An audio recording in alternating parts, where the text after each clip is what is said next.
আম ছোট বড় সবারই পছন্দের একটা ফল। এটা দিয়ে আপনি যেটাই তৈরি করেন না কেন দেখতে যেরকম লোভনীয় খেতেও সেরকম মজাদার হয়ে থাকে। আসসালামু আলাইকুম এভরিওয়ান, ইশরাত জাহান লাইফস্টাইল থেকে আমি ইশরাত নতুন একটি রেসিপি নিয়ে আবারও ফিরে আসলাম আপনাদের মাঝে। আশা করি পুরো রেসিপিটি জুড়ে থাকবেন আমার সাথে। এই প্ল্যাটফর্মে দৈনন্দিন জীবনের কিছু রান্না বান্নার রেসিপি শেয়ার করে থাকি আর আপনাদের উৎসাহে এগিয়ে যেতে চাই অনেক দূর।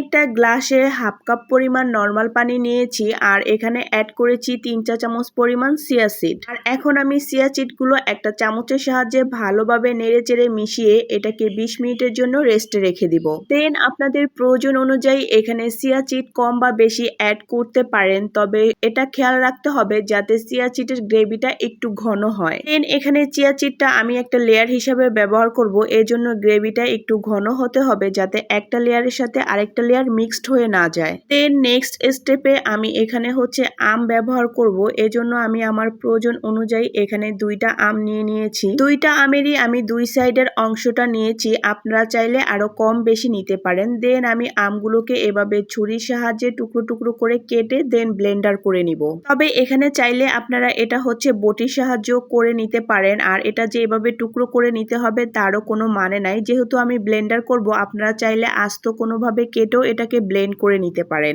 ঠিক স্ক্রিনে দেখানো প্রসেসিং অনুযায়ী আমি আমের টুকরোগুলোকে একটা ব্লেন্ডার জারে নিয়ে নিব।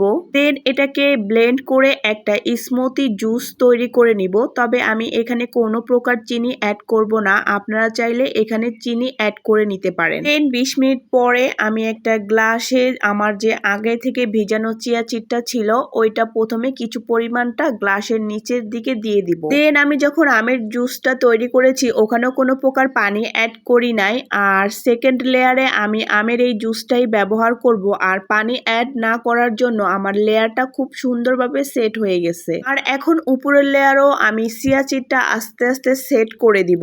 এটা তৈরি করার সময় খেয়াল রাখতে হবে এখানে কোনো প্রকার অতিরিক্ত পানি অ্যাড করা যাবে না, তাহলে কিন্তু এই লেয়ারটা সেট হবে না। দেন আমি লাস্টের দিকে কিছুটা পরিমাণ আমের টুকরো এখানে ডেকোরেশনের জন্য অ্যাড করে দিয়েছি। এটা খুবই সহজ এবং খুব সিম্পল একটা রেসিপি যেটা আপনি জুস বা ডেজার্ট হিসেবে খেতে পারেন। আর আজকের রেসিপিতে আমি শুধুমাত্র চিয়া সিড আর আমি ব্যবহার করেছি, যেটার কোনো সাইড এফেক্ট নাই, দুটোই আমাদের শরীরের জন্য খুবই উপকারী। তাই আপনারাও খুব সহজে তৈরি করে খেতে পারেন এরকম লোভনীয় আর স্বাস্থ্যকর এই খাবারটি। আমার আজকের রেসিপিটি কেমন হয়েছে অবশ্যই কমেন্ট করে জানাবেন। ভিডিওটি ভালো লাগলে লাইক কমেন্ট শেয়ার করে পাশে থাকবেন। ধন্যবাদ সবাইকে। আল্লাহ হাফেজ।